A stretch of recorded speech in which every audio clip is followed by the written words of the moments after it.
I think we are ready to begin. All right, welcome everybody. This is so wonderful to have you on board, and later on, those of you who view the recording. I am Marianne Hansen, Research Services Librarian at Montana State University in Bozeman. I also coordinate the MSU Library's annual Tribal College Librarians Professional Development Institute, sponsored by my library. I'm the host of today's session of the PNC MLA Health Equity and Diversity Speaker Series. With me are Maddie Romancic and Carolyn Martin from NNLM Region 5 and Candace Branham from Gonzaga University to help assist me in this session. This series is a collaboration between the network of the National Library of Medicine Region 5 and the Pacific Northwest chapter of the Medical Library Association. And I'm currently chair of the diversity committee. So if you have any interest in joining, we'd love to have you. So our guest speaker, Dr. Vernon Grant, will be focusing on his sleep research with Blackfeet tribal members in Montana. But before I introduce him, let me go over a few details about this session on developing, implementing, and evaluating a mixed methods, community-based participatory research sleep intervention in families with K to first grade children living on the Blackfeet Indian Reservation in Montana. And so just a few technical items to cover. Closed caption has been enabled and it's available by selecting closed caption at the bottom menu. Depending on the size of your screen, you may need to click on the three dots where it says more and then select closed captions. All attendees have been muted, but we welcome your questions and comments in the chat. And please be sure to select everyone from the drop-down menu when posting your questions and comments in chat so everyone can see them. And we are recording this session and we'll post it on NNLM's YouTube channel in a couple of weeks or so. And as a reminder, by registering for this webinar, all attendees have agreed to abide by the NNLM Code of Conduct. It's a reminder that we're all here together professionally and we want to be inclusive and respectful. So your cooperation is appreciated. The Code of Conduct is also available on our website and the link is in the chat. This class is eligible for one Medical Library Association continuing education credit, which you'll be able to claim through the evaluation link that will have the MLACE code. Which will be shared at the end of the session. And speaking of that evaluation, your feedback matters to us and helps improve future training. So please do take a moment to complete it, whether you want the CE credit or not. And oops, I think I just went to the wrong. Sorry. So I'm delighted to introduce Dr. Vernon Grant. He is here on my campus. He's in our Center for American Indian Rural Health Equity at MSU. And you'll see that he has his PhD in exercise science and community health from the University of Montana, our friendly cross-state rival. And he is currently an assistant research professor here.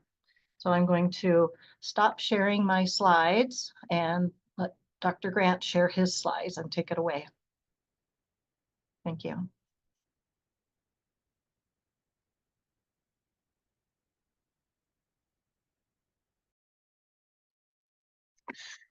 Well, good morning, everybody, or good afternoon, depending on where you are. I just want to thank the folks here for inviting me here to speak and talk a little bit about the research that I've been doing.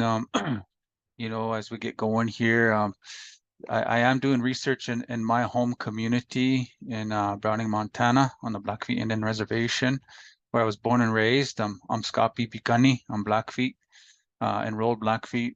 And this work is just an ongoing project that we've been doing here for about the past, let's see, 7 years.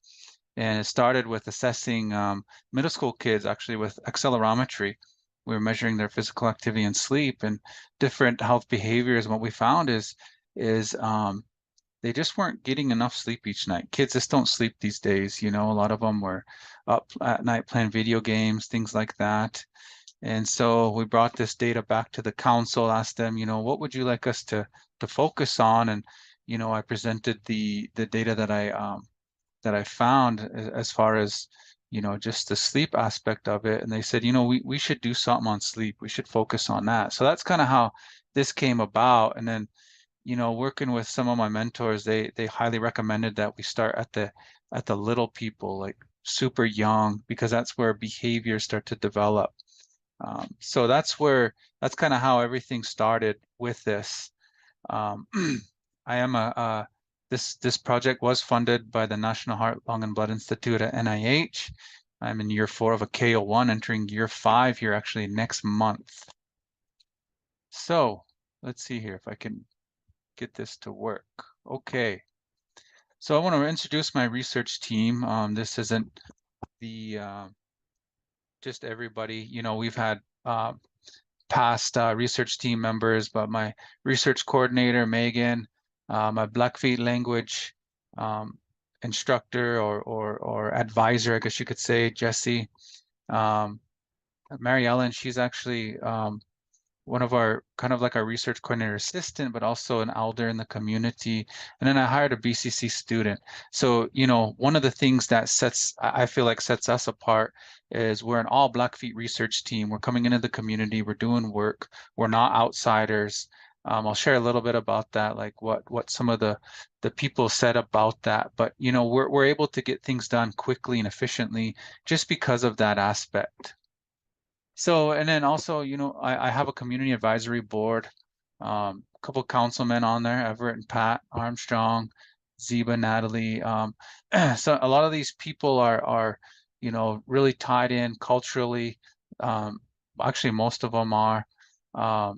Most of them have an education, and they're really working closely with people in the community.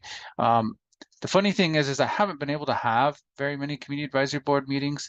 I need to get these folks together and start discussing some of the results and where to go from here. But these guys will play an integral part of this work. So as you know, every study needs IRB approval. We went through the Blackfeet Nation IRB.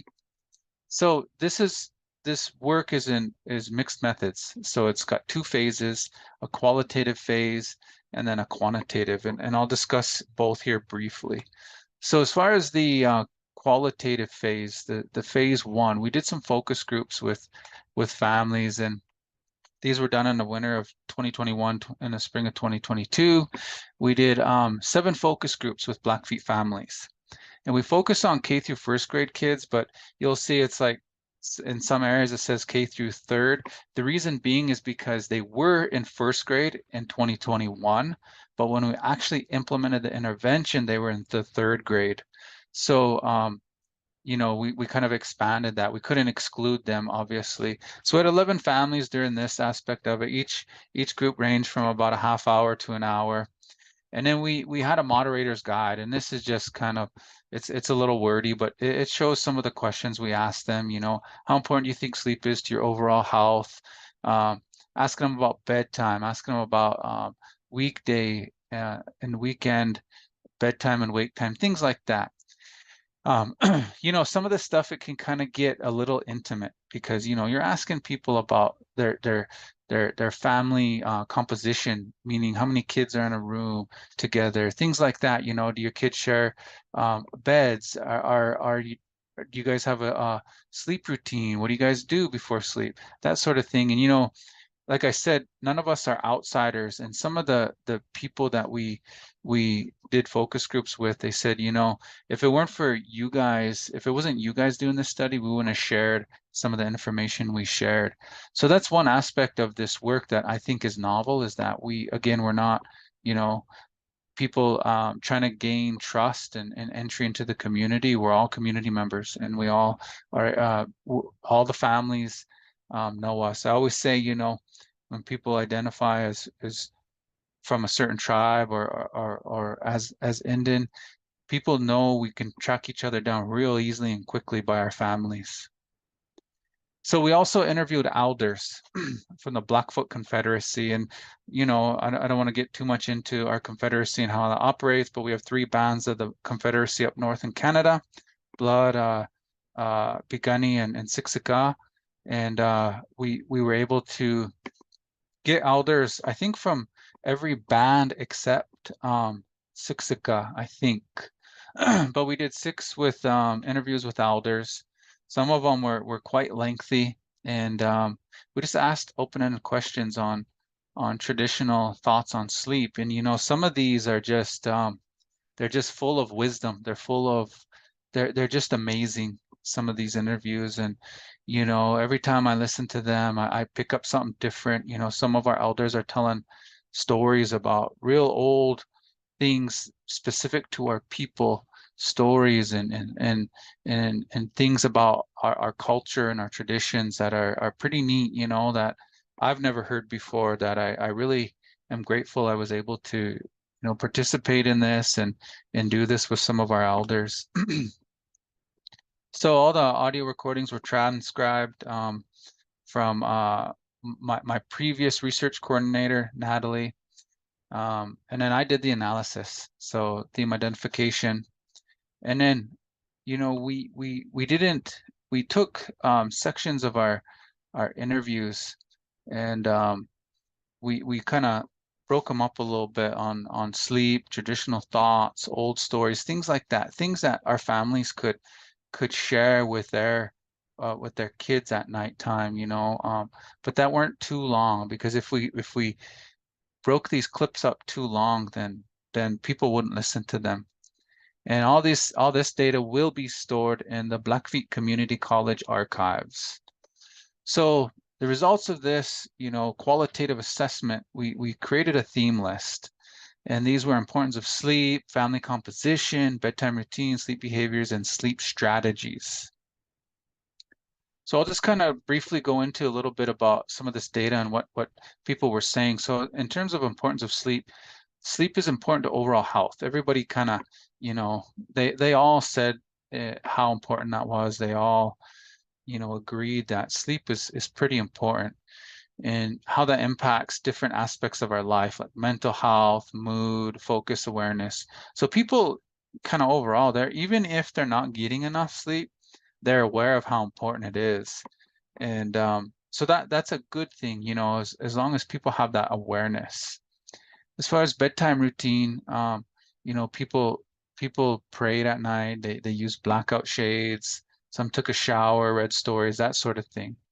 The bedtime home environment, that was something also we identified. Some were calm, some was chaotic, some busy, some chill. And I think everybody can kind of relate to that, if you have kids anyway, especially little kids.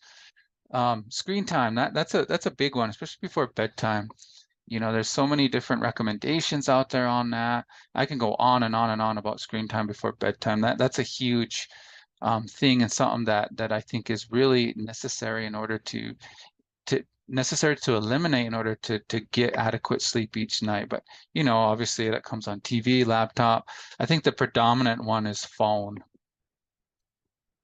So sleep behaviors.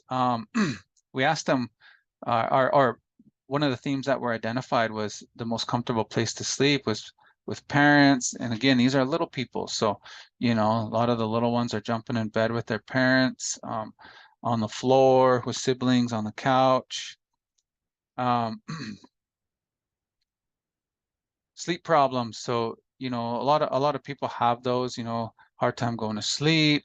Some of the kids were just hyper. That could be attributed to, potentially sugar and in eating, that sort of thing. That's something we didn't ask or assess, which should be in the future, to eat before bedtime, because that definitely plays a role on spiking our blood sugar and digestion and all that kind of stuff. And the other one was nightmares. And then, we asked about weekday to weekend bedtime and wake time. And, that varies with everybody, obviously. And then sleep disruptions. So in Browning, I'm not sure if anybody out there in cyber world has been to Browning or hung out there, but dogs bark at night. Some people just getting hot, and then siblings waking each other up. So we also asked, in our focus groups, what were some strategies we could do to get people to sleep more each night. And some of the intervention components they identified was prayer, stories, language, lullabies, stories with language, books, a sleep app. You know, there's a lot of different apps out there right now that people can utilize to get better sleep each night, especially with white noise, that sort of thing. And then setting a consistent sleep schedule. I think across the board, you know, that's one of the most important things that one can do to get adequate sleep each night is just setting a consistent sleep schedule. So, well, you know, again, you know, this was a mixed methods approach. So just to kind of recap so everybody's, you know, fully understanding what we're doing here. So we recruited families, we did focus groups with families, and we did interviews with our Blackfoot elders. We analyzed that data and we created a sleep intervention based upon that data, based upon what the people said, you know, and we did our best to really ground the intervention components in the community's voice, really listening to what people said during the focus groups, listening to what our elders said, and did our best to really kind of incorporate all those aspects into an intervention that we could then give back to our families, back to the community to potentially, you know, help them to achieve more nightly sleep. So the name of our study, Pikani Pokan, which means Blackfoot dreams, Blackfeet dreams. And originally it was set out to be a 9-week intervention.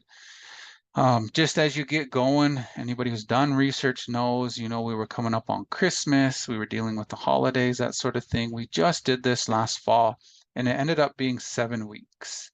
And just as I was saying, you know, we incorporated that focus group and interviewed data. And, you know, it may sound counterintuitive because we delivered the intervention through text and Facebook. And, you know, again, it's like, well, I thought you're trying to cut down on screen time before bedtime. But one of the strategies was, you know, to turn off screens an hour and a half before bedtime. So, you know, we were hoping that people would utilize this information, the text messages and the Facebook content, you know, at least a couple hours prior to bedtime. But the reason we did text and Facebook is because we asked the families, what is the best way that we could contact you, that we could deliver information to you? And across the board, they said text and Facebook. So that's what we ran with.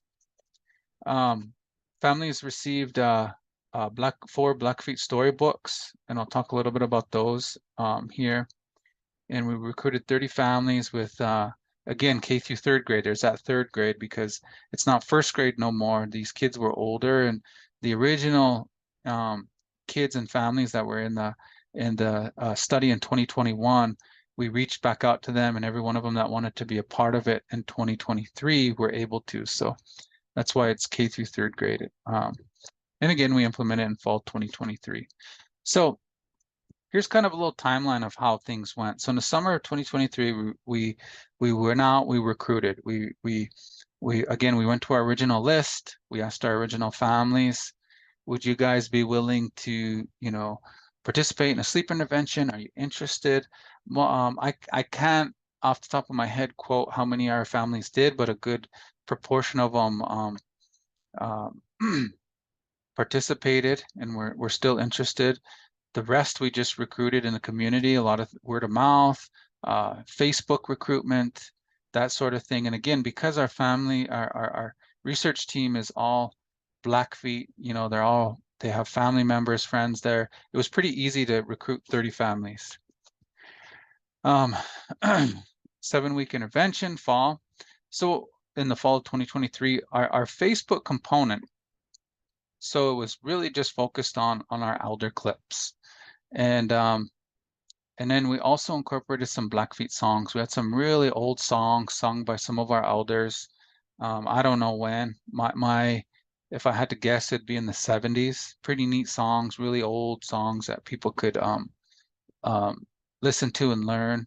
They were more so lullabies, is what they were. And we shared this content on Facebook. And the reason being is because, you know, obviously you can upload video clips onto Facebook. and we could upload the songs on there.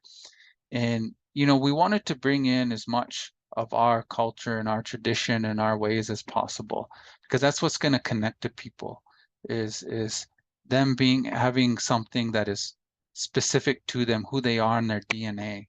And that's was one of the main things we wanted to really bring back to our families. And that's what they said in the focus groups as well.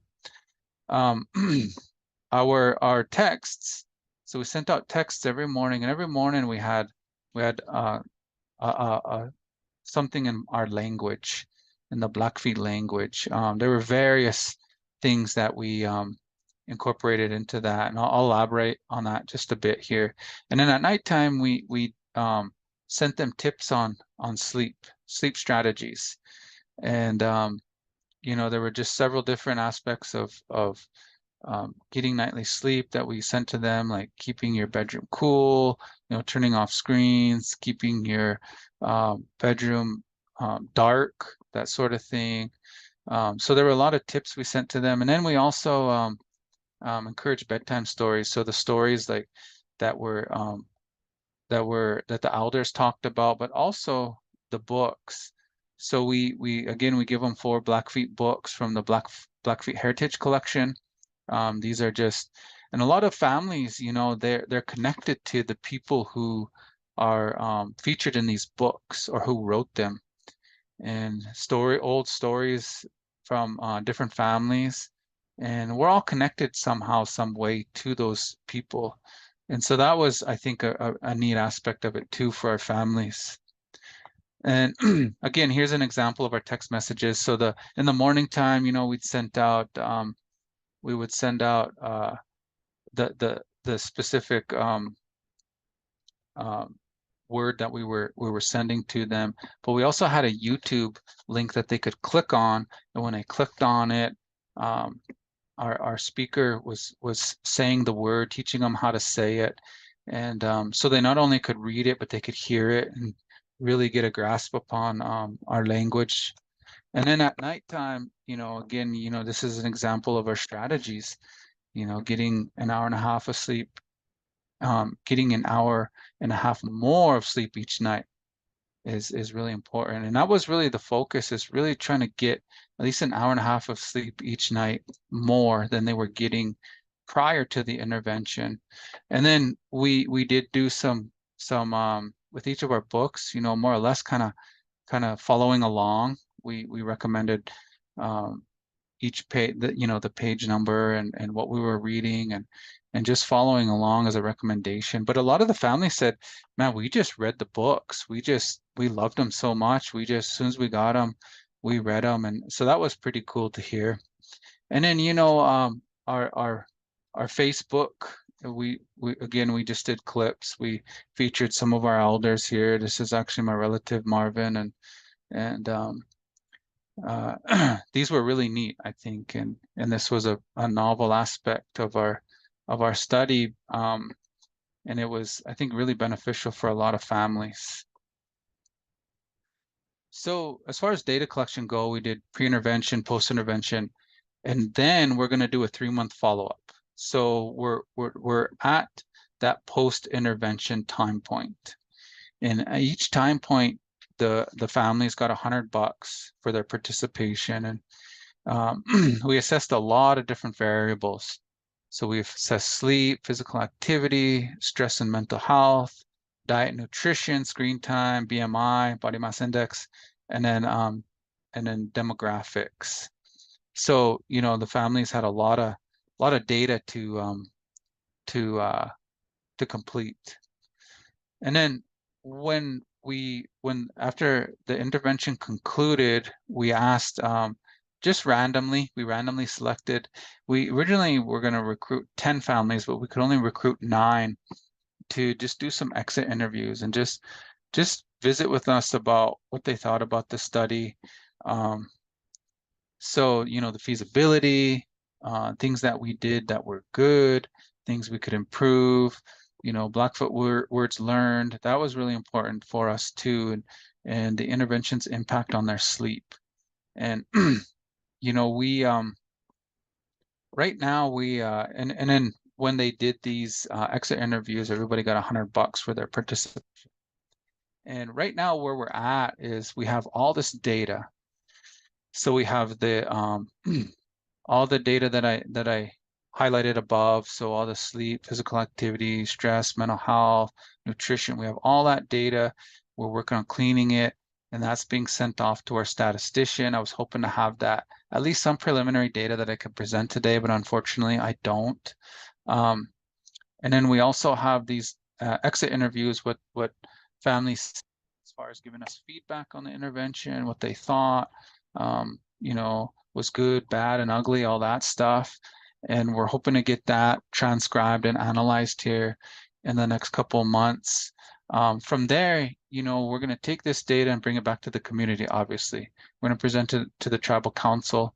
We'll probably end up presenting it at the Blackfoot Research Conference in June, if they have it this year. If not, we'll present it at different venues, probably through Blackfeet Community College. And then it will be, we'll prepare some manuscripts. We'll do some presentations, either regional, national, or potentially global. Once we have the data to really present. And right now, what I'm working on from this data is using it as preliminary data in an R01. So I'm looking for the next steps. The next steps are really getting deeper into the sleep component, more so assessing sleep apnea in the community. A lot of our elders are being sent across the mountains. I'm not sure if people know geographically where Browning is, but the nearest sleep clinic, from my understanding, and there may be one in Great Falls, but the nearest one that many of our elders and our people are being sent to is in Kalispell. So they have to go through the mountains, especially in a winter time for our elders and older people. That's really difficult. You know, it gets icy. It gets really, it gets pretty bad going through there. And then they got to go over there and they got to sleep in their lab and do a polysomnography test. So I'm looking to circumvent that process and hopefully get everything done right there at home in the comfort of their home. But rather than go too much into detail on that, that's kind of the next steps is we're looking to really get more focused on assessing sleep apnea in the community. And then, you know, I just want to acknowledge everybody who makes this possible. I mean, there's just always so many people. I mean, you know me, I'm the one speaking, but it's really not, it's not me. It's there's so many people that made this study a success. All my partners, you know, the backing of our council, and then just all the people who play their part and really help me to get where they're at. And then obviously the funding. I mean, the funding, this type of work wouldn't be possible without funding. And I'm always super grateful for you know, getting funding and being able to hire people and get incentives into the community and just really trying to pour everything I can back into the community. That's really important. So with that, I didn't take up too much time today. We can open her up for questions, and I will stop sharing my screen if that's okay, guys.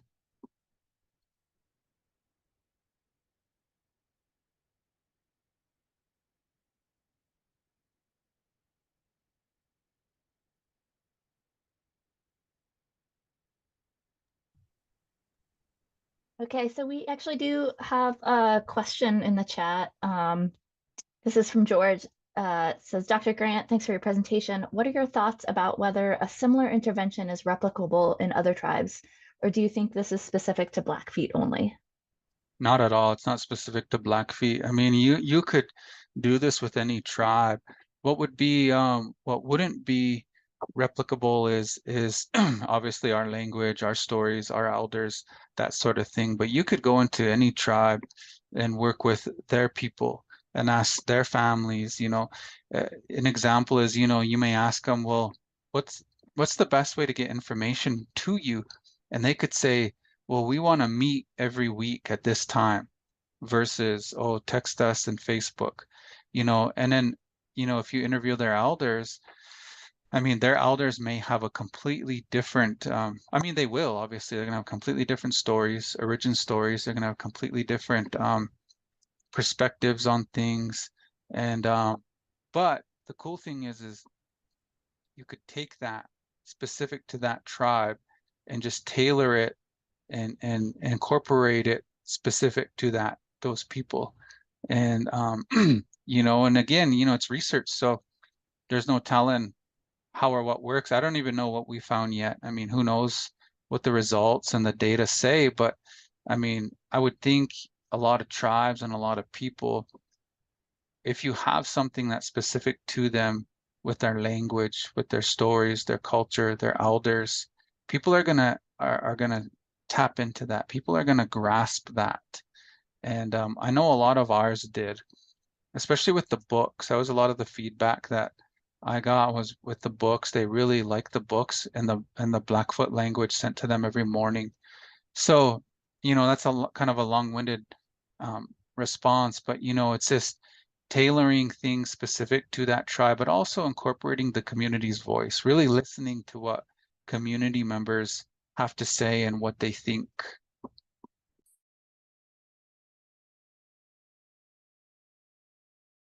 Great. So we do have a couple other questions come in from Carol. This says, congratulations on your work. Would you say this is a purposive sampling of your community? Does the data represent the population of the Blackfeet population? I mean, I wouldn't say that it represents the population, just because we recruited 30 families. I mean, there's a lot more families out there. And as far as focus groups are concerned, I think we got 11. I can't remember off the top of my head, but again, there's a lot more families out there. I don't think with qualitative work, it's so much, you're representative of the population as far as repetition or the term is escaping me with qualitative data, as far as data saturation. That's the term. We did reach data saturation in a lot of across focus groups. So in terms of what people were saying, we heard some of the same things repeated over and over and over. But there, and that's a good question, and it really wasn't meant to be representative of the population. It wasn't an experimental design or a randomized controlled trial where we had a control group, an experimental group, and we're randomizing effects and things of that. It was more so just to see how it worked. And we could go on from here and do an RCT, a randomized controlled trial, and really see how that works. But as far as to answer the question, no, I don't think it was a representative of the population. Thanks. So this is another interesting one from Wendy. It says, thank you, Dr. Grant. Do you see applications for this approach in non-native communities, using regional stories and vocabulary specific to that climate or terrain, using other stories or languages in immigrant and first-gen populations? I mean, that's a good question, and my response would be I don't know, because I've never worked with populations outside of Indian people and in tribal communities. I've worked a little bit in an urban population, urban American Indians, and I mean, although it's kind of intertribal and you got a lot of different tribes in one location, you still kind of get common themes and things pulled out of that. But working with non-Indian populations, I don't know. And I'm sure you're gonna get, things that are where you can, as I said, reach data saturation, things that people kind of common themes that people identify. But, as far as like stories and vocabulary, I mean, I don't know.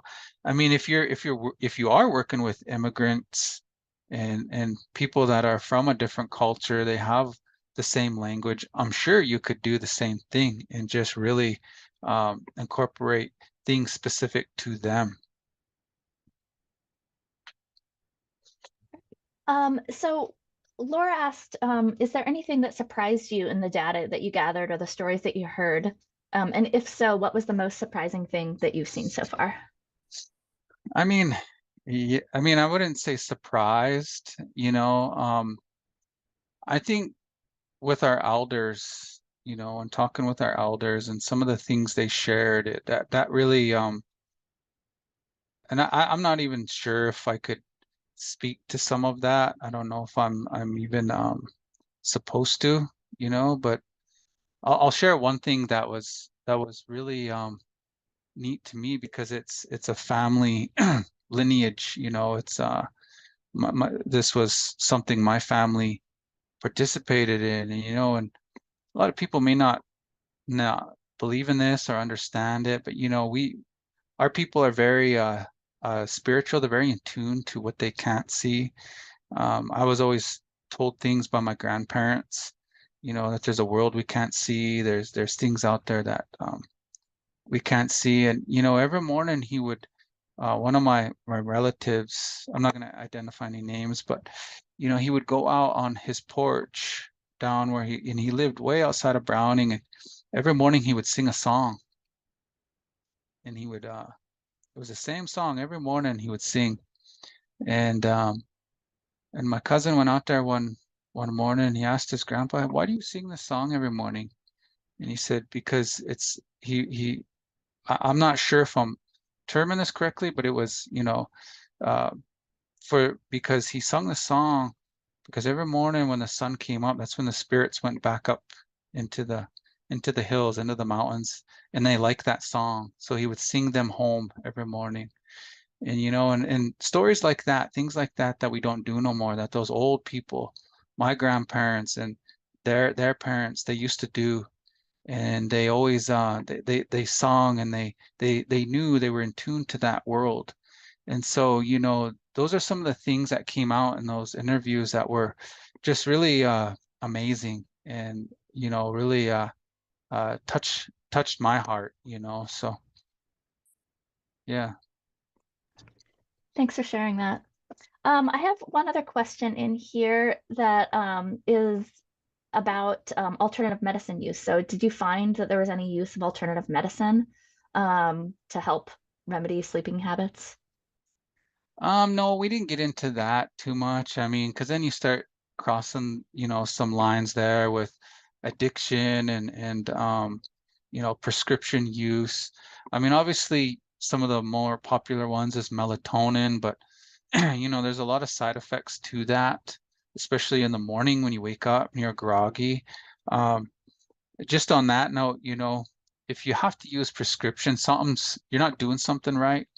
And that was the whole point to turning off the screens. I think for the majority of the population today, the reason why so many people have to take medication or even alternative medicine, even if it's holistic or all natural, and some of that stuff is great. I have read and looked into a lot of it.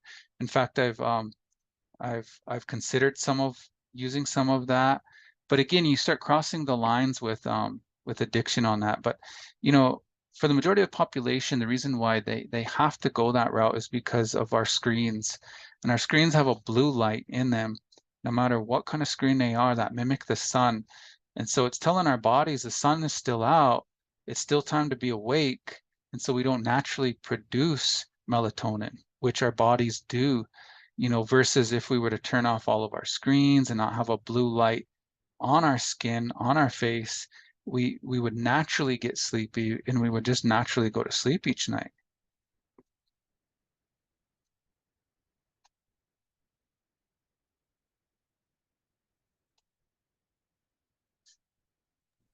So as Maddie noted, we are kind of out of the older questions in the chat. So feel free to unmute if you have something that you'd like to ask directly.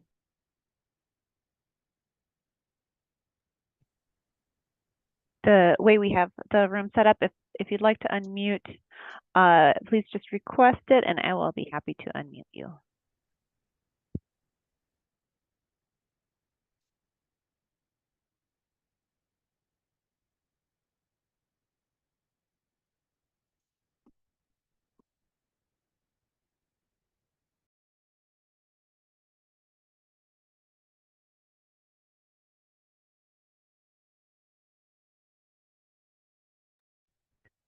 Vernon, I have a question about the book that you gave to participants. Did you say it was specifically written for the study, or was it something that you found and gave? I guess I just would like to know more about the book itself. Yeah, so there's a whole collection called the Blackfeet Heritage Collection, and there are several books. And it wasn't just one; it was actually 4 that we picked for this study. But I mean, I don't even know how many books are in that collection, but they just touch on all different aspects of stories and things from families. But no, it wasn't written specifically for the study.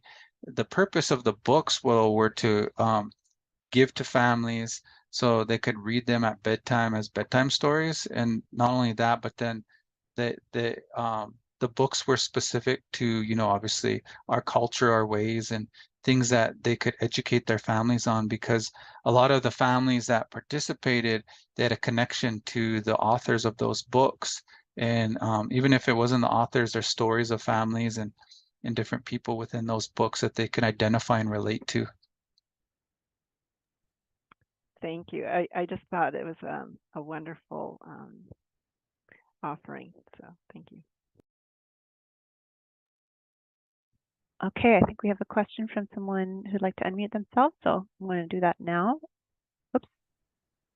There we go. Thank you. Hi, Dr. Grant. My name is Trina Filan, and I work at the Montana Department of Public Health and Human Services in Helena. And I am wondering, I'm an evaluator, and I work with chronic disease prevention.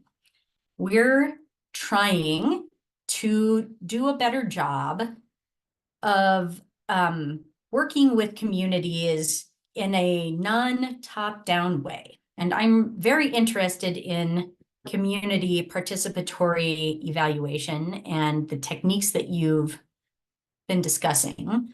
But I also know that we would probably be viewed with a lot of skepticism if we approached communities, tribal or otherwise, with an idea like this. So do you have any thoughts about how an organization that might not have the greatest amount of trust from communities can be more humble and develop the trust to be able to do this kind of work?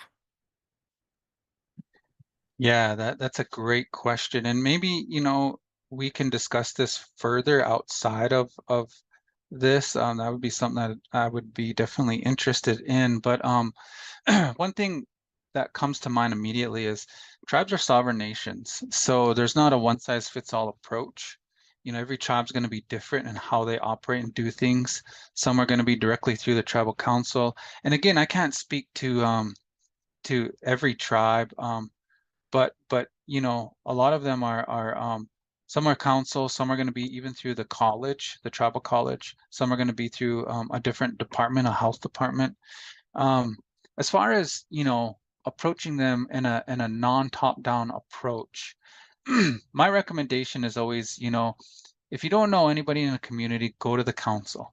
Go to the council and tell them in a most sincere and humble way that you can, that what you're trying to accomplish.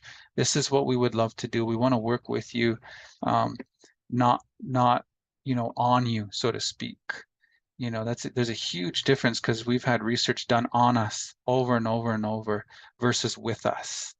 And I know it's a little different evaluation, and I'm actually interested in evaluation as well, and I have some experience in there.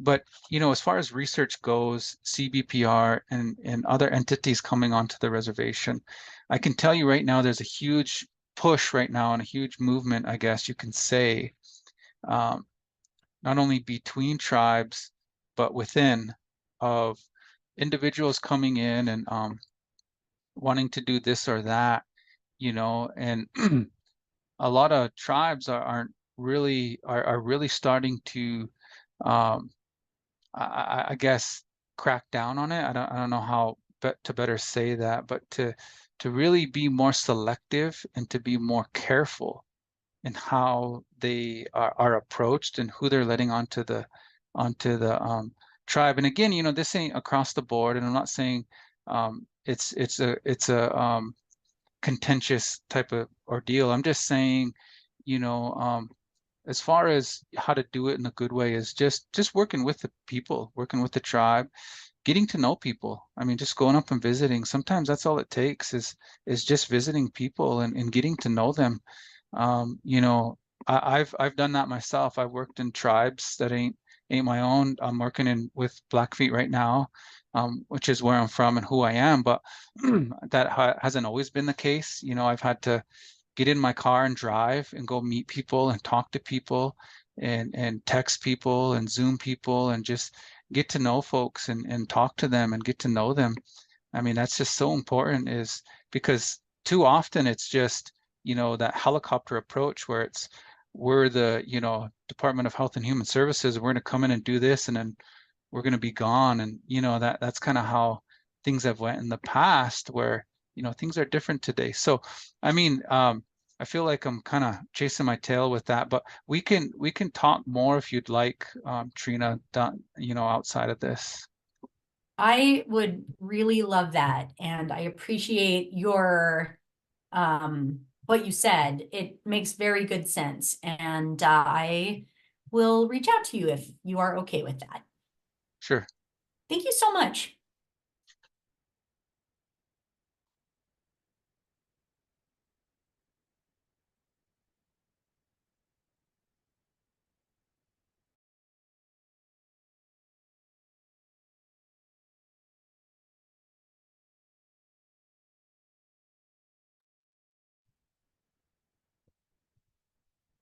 Any other questions? We'll give you a little longer. I'm going to go ahead and put the evaluation link into the chat box for you to get your Medical Library Association CE credit.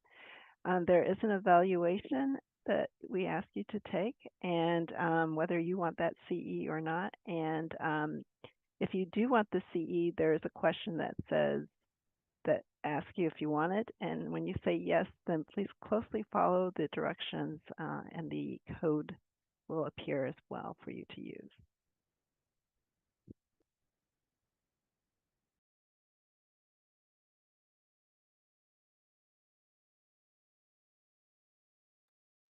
Yes, thank you, Carolyn.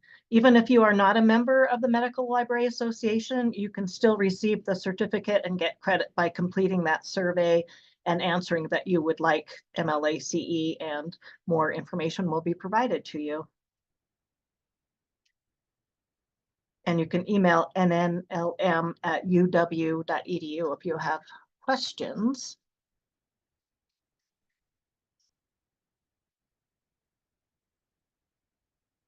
I'm just going on to the next slide while people are formulating perhaps more questions. We don't have another program scheduled yet. If you have ideas, please feel free to send them on to me or any member of the diversity committee. I am mhanson@montana.edu. I'll type that in the, but we've been very lucky to get great speakers like Vernon and others. It may be a couple of weeks before this recording is available, and we can't thank you enough again, Vernon, for Dr. Grant, for joining us today and sharing your wonderful work. And thank to all of you for taking the time out of your busy day. And any final questions? Oops, sorry.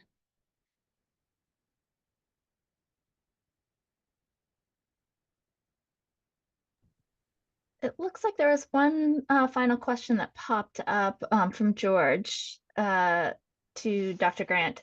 The question is, it sounds like you use some non-Indigenous sources of information in addition to Indigenous ones. How did you go about selecting those? Oh yeah, that was from the literature. You know, obviously, as an academic, where it's not only I get to, I'm so thankful now, you know, being beyond the PhD. I can create my own work and I can incorporate who I am into the work I'm doing. But, we're also guided by the literature, and all the sleep strategies that were incorporated into the text came from the literature. So they were sleep strategies and things that were evidence-based and peer-reviewed scientific journals.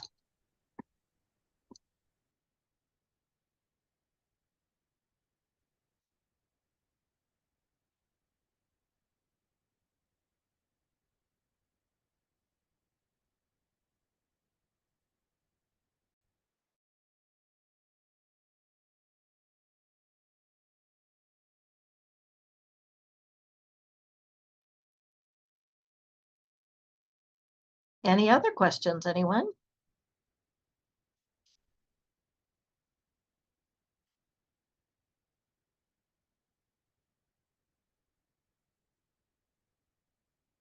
Yeah, just lots of thank yous and kudos for such an informative presentation in the chat. Well, thank you. And thank you for inviting me. This appreciate the time and for everybody's time today.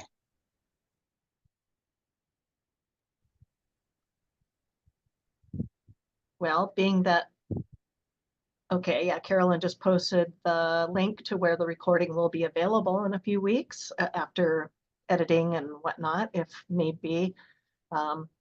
So everyone have a great day. Dr. Vernon, keep up your great work. I mean, Dr. Grant, sorry.